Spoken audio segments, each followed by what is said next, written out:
in here and took it to us. The first half played out kind of similar to what I thought it would be. It's the second half that really got away from us. We had a really difficult time stopping their offense, and they had quite a few explosion plays.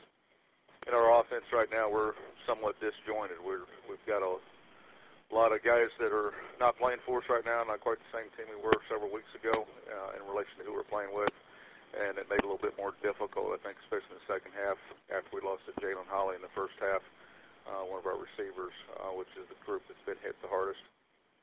Idaho obviously got a great win over Troy this last week. I understand they had some issues even getting in there, so they overcame some adversity and all that kind of thing in playing that game, and good for them. And for us, don't know that we're going to be any healthier this week than I think we're actually worse off than what we went into going into this last ball game.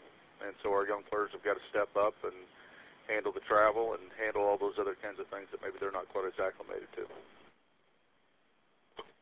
Thank you, Coach Berry. As a reminder to our members of the media, please press *1 at this time to get in the queue to ask questions.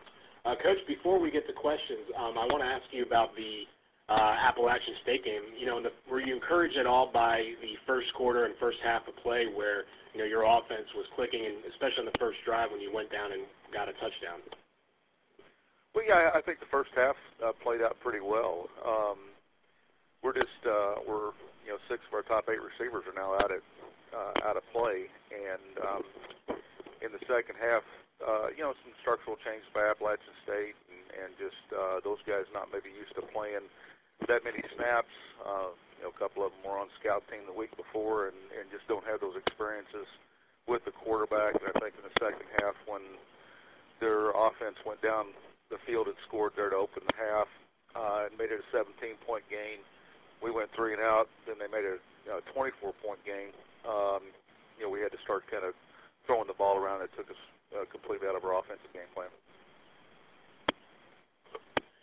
And can you talk about the significance of playing these next 3 games on the road? What kind of challenges will that present to your team?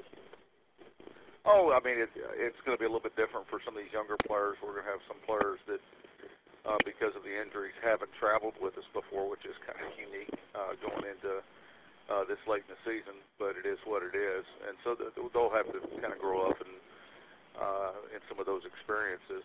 But other than that, I mean, we're so used to traveling here at ULM since we've been here for the last 6 years. It's kind of, our players are pretty acclimated to having to travel, and so I don't know that it's that big a deal.